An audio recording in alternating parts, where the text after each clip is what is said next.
Good evening, and welcome again to Public Perspective. I'm your host, Kevin McDermott, and regular viewers may notice that there's a little bit of difference in our set tonight.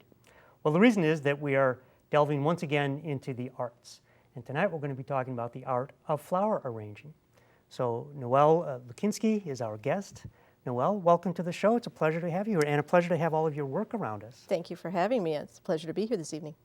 So tell us a little bit about your background. You are the owner of a floral shop, and how you came to be where you are today doing this very amazing work. Well, I'm the owner of the Green Branch Florist in downtown Glen Ellen. We are in our 42nd year, just starting that in business. I am actually fourth generation florist. Fourth generation? Fourth generation florist. So my mom opened her first store in 1974. But my grandfather had worked in his family shops when he was growing up as a young boy in the city of Chicago.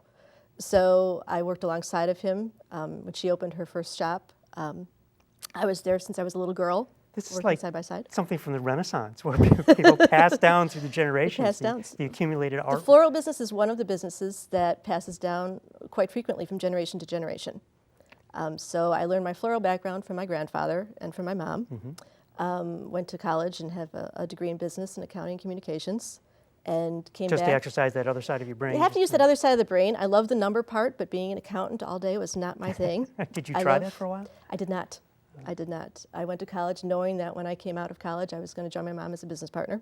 Okay. So we became partners over 25 years ago, and I've been there ever since.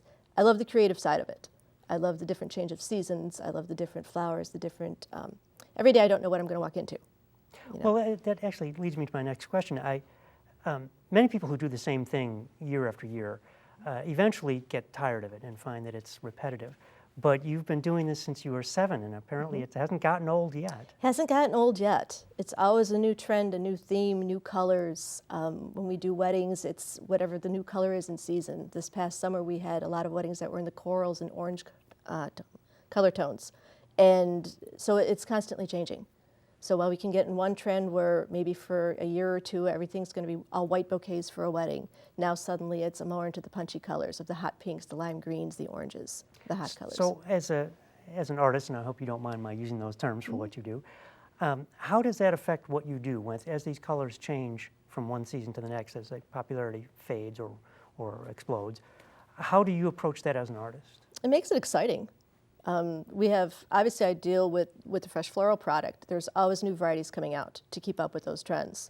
Mm-hmm. In the centerpiece I've got here, there's a new rose here. It's a wild mango rose, and it's a two-toned rose. Again, it's got the yellow and the orange tones in with that, and it brings in those new color hues that are increasing in popularity. So how does that happen? I don't know enough about how these things are grown. How is that? There's a whole process that the growers and the breeders come up with. If you notice, this is a very large rose. It has a lot of petal count to it. So there's different roses they'll breed that have larger petal counts. Some have smaller petal counts, and it's a smaller head. Some have a higher fragrance and are more scented than others. There was a time where they started breeding them for longevity as opposed to breeding them for scent. So there's only so much they can put into a rose to bring either the size to it or the longevity to it or the scent. So is that a trade-off? If it smells great, it's not going to last It's a bit very long? of a trade-off. So now they're trying to bring everything back in and have it all in unison together in the same rose. So imagine that. Going back to fragrance and going back where they were several hundred years ago in a rose. So well, that doesn't surprise me. I mean, you and I were talking before the show about how people will come into your shop and just breathe in the smell of the flowers. They love the fragrance. They love the fragrance. It's unfortunate because I get a little bit immune to it, but when I leave the shop for a couple of hours, if I go out on an appointment or something and come back in, and then I can pick up the scent again. But we have our neighbors in our community there, and they just walk in and they go, "Oh, it smells gorgeous in here." We'll have the fresh lilies that have just come in and things like that in the shop. So, does it ever smell bad? It does not smell bad. Never. Not in a flower shop. So what's the longevity of something like this? You were talking about the roses being bred for longevity, but an arrangement like this, we've got, well, now I'm going to display my extreme ignorance about flowers. I see some lilies here, and that's about it. Lilies and roses and other types of flowers. There are lilies, there are roses, there are white hydrangeas, orange Gerber daisies. There's a berry in here called hypericum. A foliage, there's 2 different eucalyptus foliages in here. They look very different from each other. The dark one is called an agonis. And then the one here with the little berries is called a seeded eucalyptus. Many people know that eucalyptus, they're familiar with it, they may get a kind of an oil on their hands from it, kind of a sticky from the traditional kind of a spiral eucalyptus.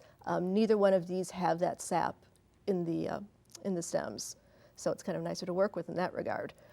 So that's what's in here. Does it have the scent though? I know eucalyptus oil. It has a very little bit less flip. scent. Okay. It's not as well scented as the oil. The oil is what brings the scent out in the eucalyptus. So that's what's in here. The longevity of the centerpiece, anywhere from a few days to a week or more than that. It depends. You have to keep them watered. That's very important. Something I'm very bad at, by the way. Just so then you're not going to have longevity longevity out of it. This is actually designed in a floral foam that supports the water, but you need to water it every day. So in this vase, there's foam here, right? Up in the top. This okay. actually is designed so that it has a dish that sits on top of the Oh, I see. the mercury glass candlestick, and then this is removable. The top part of the centerpiece is. Okay. So a lot of times we'll do this type of thing for a wedding, and the glass candlestick will just be a rental item, but the guests can take the top centerpiece home. Ah. And then they have it in a little dish. They can set that dish on their centerpiece and remember the wedding and the special event for as long as they water it, right? As long as they water it, Right. yes. So as you look at something like this, and I know it's always difficult for artists to talk about how they envision things, but how do you see this coming together when you're starting? Can you see this as a whole, or do you put it together and feel your way through? It's different for different arrangements. This one I kind of saw as a whole as I started it. So I kind of knew what I was going to gather together, and I went to the shop and I said, so this is very pretty. Since it wasn't for an exact event where someone ordered a specific flower, I was able to play a little bit and just pick out, what I felt like designing with tonight. And this is for our show? This one is just for your show. I'm truly Yes. honored. Thank you. You are welcome. So I wanted to highlight a little bit of the brighter colors, again, the new variety of rose in there. So I kind of had a vision with the candlestick. I wanted to get a little bit of height. I thought that would be nice to have on the studio here. So that's kind of where I went with this one. But when I was designing it, I start with the lilies. You start with a larger focal flower, and then you do the smaller flowers to fill in with. So I started with the lilies, then I moved on to the hydrangeas from that point, and then filled in with the roses and the Gerber daisies. And this large white one again is? That's a hydrangea. Hydrangea. Yes. It seems like those are the largest flowers. Those are the largest ones in there, yes. Right. So, so it's not a matter of starting from the outside and working in, or from the top and working down. It's size. Sometimes it's size. Sometimes it depends on what the material is. If I have something like a tall branch, I'll start with the taller item in the arrangement first and work out from that point. Sometimes there's a larger flower that has a thicker stem that I have to have inserted first into the arrangement. So I start at that. So after a while, I'm sure all of this gets to be second nature, right? We hope. Now, I understand you also teach flower arranging. I have flower arrangement classes in my shop, yes. So we do this on a monthly basis. It's open to anyone who wants to come and partake in the class. The arrangement down on the front of the table there is a very popular class that I do. It's called a pavé style of design. It is modeled after 17th century jewelry design in Europe. And each of these rows here would be jewels? Each of the rows would be jewels, yes. The pavé style of jewelry design is the jewels are very tightly spaced in whether it was a pendant or a brooch or a ring. And then they've incorporated that into a style of floral design. It looks difficult to do, is it? Well, for you, probably it's all easy right now. When I do my classes, I call it paint by number with flowers. So what I do is I walk everyone through exactly how to do each step by step. So with this one, they start out with the container, and they've got the brick of floral foam in there, and it has a diagonal line drawn across it. And I tell everybody that's the line they're going to start on. And so we started with this one with the yellow daisies down the center. And they go straight down the center with those daisies, following that line, and then they go down the rows. Different centerpieces, I'll show everyone exactly how long to cut each flower, where to place it. They always come in and they'll have a sample centerpiece or sample arrangement that they're going to make, so they see what the finished product will look like when they get done. And then I walk them through step by step. So everyone goes home with a beautiful arrangement at the end. If we have to tweak it a little bit and help them a little bit, we do that. But and something like that, everyone who comes to my classes will tell me they last anywhere 2.5, 3, 4 weeks. So that kind of arrangement there. They know that if they keep watering it every day, because Yes. I instill that every time they come in, you must water this every day. Take it to the sink and pour water into it. And you can say that a few more times throughout our show, because it'll I keep eventually saying sink in with Eventually me it'll as well. sink in for people, yes. But if they do that, I had someone come in last month, and they just came for their class last week, and they says their flowers are still beautiful. They can't believe it. They says 2 or 3 things kind of went in it, but the rest of it is still gorgeous. And that I love to hear. You know, I'm not quite sure how they're all doing this, but I love to hear that. It's wonderful. So how many classes would someone take? Is it variable, or how many are in However that many they series? want. It's open. Like I said, I do them monthly. When we relocated our store about 7 years ago to a bigger location, and I'm able to do them now in the shop. Before we went out and did them for different women's groups or church groups or book clubs or garden clubs, anybody like that. Now I can have people come in who normally couldn't partake with one of those types of groups. So, and I've had people coming in now, they've missed 3 or 4 since I started doing them 7 years ago. Wow. So they're every single month, and they're very upset if they have to miss a month. If they have to go out of town for a wedding or something, they get very upset that they've missed that 1 month. But they come just every single month, and I try to vary up either the container or the color of the flowers. We do things seasonally. Now, So is there if a it's fee holiday- for this, or is it just... There is a fee for it, yes. And- And it's a minimal fee. Okay, but you can pay as you go. You show up, you pay. Oh yeah, definitely you that pay as you night. go. They pay that night, they come in, and then off we go. And they get a wonderful arrangement. And they get a to take- wonderful arrangement to take home afterwards, yes. Everybody's Astonishing. everything. So what's the most difficult thing that, I mean, you've been teaching students for many years. What's the Mm-hmm. most difficult thing that they have to get over in order to make it work for them? That they're going to go home with something that's pretty. They don't believe don't when they believe come in. When someone comes in new, they're terrified. They tell me they don't have a creative bone in their body. They're never going to do this. My girlfriend brought me. This is not going to happen. And they're amazed at the end, and they're so excited that what they've created, they can take home, put on their table, and they're proud of it. And Astonishing. that makes me happy, obviously. You know. Many years ago, I took a class in music theory, and the teacher Mm-hmm. told us we're all going to write a song by the end of the class. And I thought, oh yeah, right, just like you. But in fact, that's what happened. That's what happens. Right. Yeah. So, as a student, as they try to go through this, are there certain things that they wrestle with? Like, do they have to know color theory? Do they learn it when they're working with you? How do they navigate? They those probably learn it waters? when they're working with me, but they don't realize it. So they may not realize. A lot of times I'll add in something like the dark purple status, and it makes the other colors pop. That's over here on this That's edge, right? the one Yes. on the edge there, yes. For instance, if we do a fall centerpiece, we have the rust and the butterscotch colors and the oranges, which are all very vibrant and pretty together. But if you add that touch of that dark purple status in there, everything else just comes out, and the colors just get more vibrant in the centerpiece. Now, did you, as a professional, did you take any color theory classes, or did you take art classes at all in I high did school, not take college? art classes, no. Art is not my thing. Fortunately, Really? my mom, as I said, is my business partner, and she is the artist. As far as so my you- grandfather was. My grandfather had studied at the Art Institute in Chicago. So you took lessons all your life. So I've learned. Mm-hmm. I've learned from them. But the art, actual drawing type of thing is not mine. But the putting the large arrangements together and having the balance to do that I've learned throughout the years. And even things like color theory, I know from my own wife, who was an artist, that color theory is its own discipline. It And is. understanding how colors work with each other, how they bring out different shades. You can Yes. put colors side by side, and one of them appears to change color based on what it's next to, right?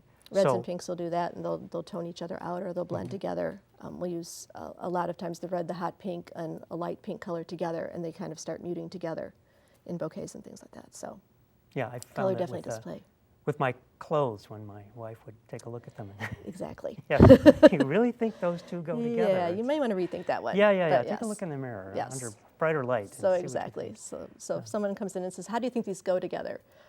We kind of guide them if we think it may be going a little bit astray. So Now, there's another theory that everything goes with everything, because in nature, in nature, in your garden, in your yard, everything does go with everything. right, everything is scattered and things grow where they grow. That is. If you go out, in fact, there's you may know of it, the prairie in, say, Little LaGrange or Westchester, 31st and Wolf Road, there's a prairie there. Yes. And if you walk through that in the middle of summer, yes, well, it's just Everything's wild. mixed together. Everything's mixed together. Yes. And everything goes with everything. That's it. That's it. So do you find that as trends change over the years, like I think of landscaping, where I lived in Southern California for a while, and because water is a scarce commodity there, desert landscaping was very much in vogue, or came into vogue while I was there. So do you see that sort of shift where for a while people will look at very kind of sparse or more dry arrangements, other times more lush arrangements? It goes in trends. Again, whether it's color or whether it's style of design, It obviously follows trends. So sometimes there'll be more of a natural trend where everybody wants the dried flowers or more pine cones or mosses and earthy bark type things like that. Other times they want more of the glitz and they want more of the bling and the crystals hanging from everything. And sometimes it just depends on the person. You know, certain people like certain different things in their homes of what's going to coordinate with that. So that does lend itself too as far as what they're picking out. Now, you mentioned that you do weddings a lot. And of course, there are even television shows about bridezillas and how weddings can be very difficult. How do you navigate those waters? How do you find the right thing for the right place and the right time for these weddings? I've been told I listen very well. So I ask my brides if they have seen pictures, if they have the colors actually of the dress, the little swatches and things, bring that all in with them when they come to talk. I have lots of portfolios of the weddings that we've done. So they could see actual brides holding actual pictures. Actual flowers. Yep. I ask our brides to bring the photos back because everybody likes to see proportion. How does that bouquet look? Do they have a large bouquet? Do they have a small bouquet? Does it trail down? Does it just round? They like to see the actual dimension of that. So that's the starting point. And I'll have people come and say, I have no idea about flowers. I don't know flowers. So now they'll send me their collections of pictures. And I'll get an email of all these collections. And they say, I don't know what any of these flowers are, but I like the look. So I get a general feel that way for what they like. And then I'll do a sample centerpiece or a sample bouquet. So they get to see it, so you know if you're on the right track. Definitely. I don't like surprises. And I'm sure they don't either. No, that is not a thing I want to do on somebody's wedding day, to show up with a surprise. So once we finally get kind of narrowed down of what they might be looking for color-wise, flower-wise, style-wise, I get everything in. So I'll hold a little collection of flowers together, something similar to this vase. And I'll hold all those together and I'll say, these are your colors and your flowers. Do you like this? And we'll play with it a little bit and make some adjustments if we need to. Have you ever had anything go terribly wrong? No. Knock Really? on wood. I Never. have not. Knock on wood, we have not. No. It's one of the few professions I could think of where things don't sometimes go disastrously wrong. I try and get my details down well so that everybody knows what they're expecting. I know what's to be expected of us and what they're expecting from us, so there really aren't too many. Well, and you've been trained in the business side of this as well, right? It's a fourth generation business, not just an art process, right? Yes. So how much does the business side enter in when you're working through these arrangements or through a wedding? Business side is very important. Obviously, you have to know your financials. You have to know where you stand. You have to, you have to make money on the deal. This is what I do for a living, so you have to watch that also, and it all plays into it. Does it get in the way? I try not to let it. I love my flowers. So I love the designing. I love the variability of what I do. So the business end, I still get that number itch, and I've got that, but I like the floral end of it. My wife tells me stories of her time at the Art Institute where the teacher was several teachers were trying to tell them, eventually, if you want to do this for a living, you have to make money at this. And I say, well, it doesn't matter. It's the art. He's like, well, yeah, that'll keep you for a year or two. You have to pay the rent. But I have to buy the flowers. So yes, you have to. You have to figure out how to do this. You have to figure out how to do that. You have to figure out how to order the correct number. I have to know beforehand what I'm doing as far as ordering for. So I have flowers for everything, obviously, and that's very important. Well, I hadn't thought about that, but you have inventory like any other business that has a limited lifespan, a very short shelf life. So how do you manage that? How do you know what the demand and because it's a trend-driven business? That comes from experience. That comes from experience. That I learned from my grandfather. I will give him the credit for that one. He taught me what I know on that as far as ordering. Really? Very rarely you have a glitch with that, and fortunately it's usually I have extra. So, and I'd rather have extra than not enough. So I always order a little bit extra. Because you don't want to disappoint the customer who comes in. Right. And I always tell people if they have extra guests coming to an event, if we're doing a corporate event or a wedding or something like that, always let me know because I'll have extra flowers to make them more centerpieces. I would hate to have a table at an event like that where you wouldn't have a flower arrangement on it. Sure, you've got 15 tables and 14 of them have centerpieces. Yes, that's not good. That would look bad. And I tell them, even if it's the night before and your group of cousins show up and say, surprise, we're here for your wedding. Call me, we'll have flowers on their table for it. Yes, you'll be And then if anybody ever comes in our shop and sees a centerpiece, invariably they'll come in and they'll say, oh, that's gorgeous, can I have one like that? So I have the extra flowers also, and we can provide those. Well, speaking of flowers and centerpieces, I know you had offered to actually build something for us here. I brought some flowers to make a bouquet with for you. And I think I personally was surprised, and maybe the audience is, that the vase in front of you is not actually an arrangement. That's just your raw material. It's just raw material. Turn that into I brought something. it in some water so that it has some longevity this evening. Well, let's have at it. Ready for that? All right. So let me lay everything out here. I brought hypericum berries, which are the green berries. And that's what we see here. That is what is in the centerpiece behind us. Right? I have a hydrangea blossom. And I have 2 varieties of roses. I have a pink large rose that's called a Rosita vendula. And I have hot pink spray roses. And then some types of greenery. And then this again is the eucalyptus, same greenery that's in there. Correct. All right. So I'm going to start with my larger flower. And I'm going to largely stay out of the way here as the amateur in this process. You can be the onlooker here.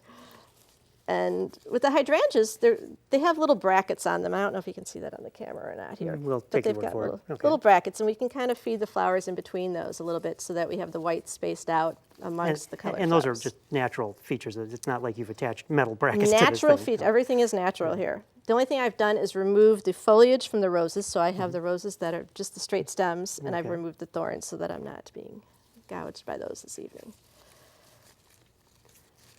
And I'm And just so gonna as kinda you're weed in as you're between. doing this, how are you seeing this? I mean, to me, you're just sort of randomly picking things up and placing them in, but you have some sort of vision for how this is going to come I'm together. balancing color, I'm balancing texture, I'm balancing the large flowers with the small ones, and Okay. and balancing in with the white as my core. So what I want to do is I want to have a mix throughout. Now there are different forms of designs where I can have a color blocking, where I can do all the hot pink in one area, all the light pink in another area, and do all the berries. And I love things with texture, so I use a lot of berries in my designs, Berries like these like green little ones green here, ones. right? And now, do those berries ever, do they hatch? Do they turn into They something? do nothing. This is it. They will dry, actually. Ah. They will dry and turn a darker brown color. I see. So it's interesting. So you've started really with the center. You start with a core, and then you build Sure. around that core. Okay. And it's not exactly centered, I see. This is more or less in the center. Tell me again the name of these red roses. It's a spray rose. Spray It's rose. called Lovely Lydia. It's the variety of Lovely those. Lydia. Lovely Lydia. Well, Lydia's in the middle, but she's a little off center, which I think is intriguing. And it also gives you the dimension. It's not on one parallel plane. So I've got a little bit of the movement to it there. Oh, I see. And then there's almost a different layer around with the pink roses, right? The pink will add a layer around the outside, and then I'm going to complete it in a minute here with my foliage, which will add just another texture around that also. So is this the type of thing that a student in your class would also do this or see this being? I do hand-tied bouquets also in the class. Which is where they'll what this would be, which right? is what this is. And then we'll have a vase or something like a low cube or a tall vase, something like the one I brought in. And then they'll put that in there when they're done. Now I've got the main bulk of the bouquet here, and I'm going to add my foliage around it. So I'm going to start with the seeded eucalyptus. And what And this is that- does a little bit, it hides your stems and your mechanics underneath. Ah, Now, one of the forms of design that I've done here, you'll see the stems kind of do a spiral as they go around. As I was adding everything in, I was putting them in on a little bit of an angle as I went around, and I did kept notice turning the that, right. bouquet as I was doing if that. that were a twist tie, you'd twist them all together. Yes. Is that actually what you're going to do? No. Oh, okay. I thought I got lucky there, but apparently No, not. I'm going to tie them. So I want to use this a little bit smaller here. Get the cutters to open. There we go. Now, I would certainly have offered to help, but it seems like you've really got this under control. I've got the one-handed thing under control here. And when I add this around the outside, it gives it a little bit more fullness, a little bit more movement, again, more texture to it. And now that's interesting when you say movement. I think of movement in paintings, certainly. But when you think of movement in a flower arrangement, what really are you, how do we describe that in Dimension, texture. okay. It causes your eye to focus slightly differently, move Yes. around. Okay. So again, you don't have that one flat plane. You've got the different lengths to everything. Use that around the outside.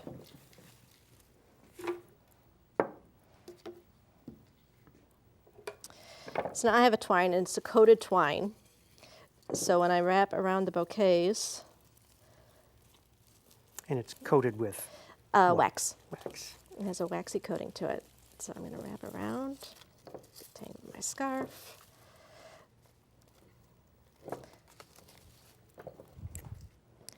So now my bouquet is all secured. Make a mess here and cut my stems. It reminds me of the cooking shows where they have all these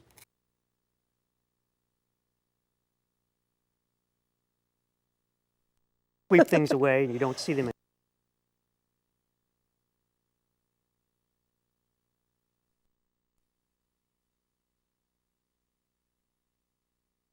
Day from standing on all their loose stems is the winner.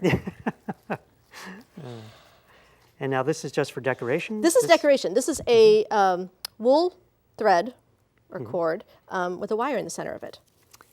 So just for a little decoration around the neck of the bouquet to hide, again, my mechanics, I'm going to use that in there. Because the wax-coated twine is really what's holding it, right? It's really what's holding it, yes. See, I'm learning this already. So I'm this starting makes to it a get the little hang bit of it. attractive. Clean this up. One more little snip. And we'll see if I've done it correctly. And I'm lucky because of the spiral. Oh, I don't have it cut right. This is the fine-tuning part? This is what the you- fine-tuning part, This yes. is what you get good at after a while. This is what you begin get to good see at. it. Yeah. Should it stand on its own? It should stand on its own. All right.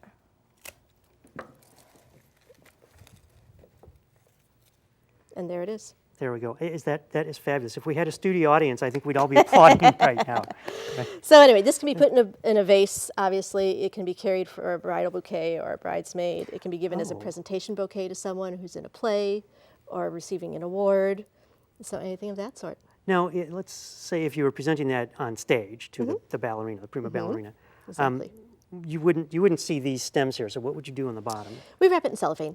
Oh, So just it has a that. nice, yep, it has a nice presentation that way. Sometimes we'll put Okay. a larger bow on it. But yeah, that's what you do with it. It's astonishing. In fact, as I say, when you came in with that vase full of raw material, that looked know to what it would me turn into, did like it? a vase that had flowers in it. And just like that, you have a nice roundy-moundy little bouquet. Wow, if we turn that around, all sides. All right? sides, it's a little different on every side. But no matter where you're at, you see a beautiful collection. That is remarkable. And it took you, what, about 5 minutes to put that together? Probably, yeah. It took 40 years of training. But 40 years of training. Yeah. And again, keeping up on the new styles and trends. So, yeah. And anybody who wants to, well, how long does it take, if you're a student, if I came into your class, how long would it take me before I could do what you just did? Honestly, but you can walk in to my next class and you'll go home with an arrangement. Just that simple and that easy. Something like this. That doesn't mean I could do it when you weren't watching. Probably not. I have ladies who will take a picture of it. They'll document of how many flowers they have and how they did it, so that if they ever have a party at home, though, they can go and recreate it. And that's what they like to do. When they get their own flowers, and they can go home and turn out something lovely for themselves again. And then if they come back week after week or month after month, then they just get that much better at it, They right? get that much better at it. Yes. Wow. Yeah. Well, Noel, I'm just astonished and so pleased you came on. This is really so cool. I am glad to have come. Yeah, so thank you so much. It's been a No pleasure talking to you, watching you work. Thank you. And Thank you we'll again have for to have having you me. back sometime when the season changes and the I trends would have love changed. it. I would love it. All right, thank you. you. And thank you for once again joining us on Public Perspective. I'm your host, Kevin McDermott, and we've been visiting with floral artist Noel Luchinsky. So catch us every Saturday night on Comcast Channel 19 at 8 o'clock, and you can find us on the web at publicperspective.tv. So until next time, thank you and good night.